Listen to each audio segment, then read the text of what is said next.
আজকে একটা নতুন জিনিস করেছি, জানি না আপনারা আগে খেয়েছেন কিনা। কালো জিরে শুকনো লঙ্কা ফোড়ন দিলাম। এইবার এই কুমড়োটাকে ভালো করে ভাজবো।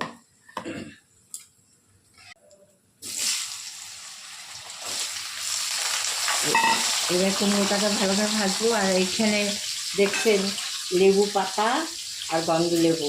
কুমড়োটা যখন ভালো লাল করে ভাজা হয়ে যাবে তখন এই লেবু পাতাটা দিয়ে দিতে।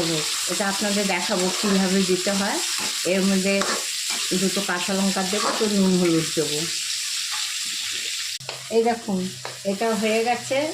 এবার এরকম করে কুমড়োটাকে ভাজতে হয়, একদম পেস্ট করে দিতে হয়। পেস্ট করে ভালো করে ভেজে নিতে হয়।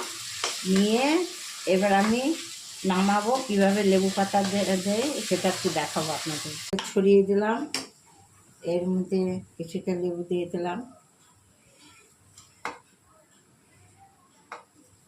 লেবুটা দিয়ে দিলাম সব আমি।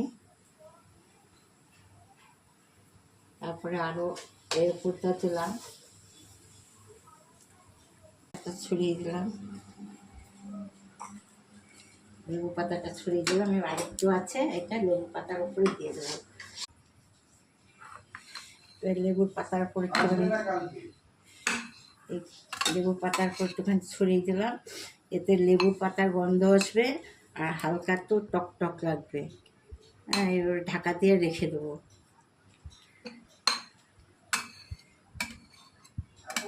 সেরকম কিছু রান্না করিনি। এই লেবু পাতা কুমড়ো আর এই শুক্তো লাউয়ে টক ডাল, ভেন্ডি ভাজা, আলু পটলের তরকারি, ব্যাস এই করেছি। এগুলো দেখালাম, এগুলো তো আপনারা জানেন।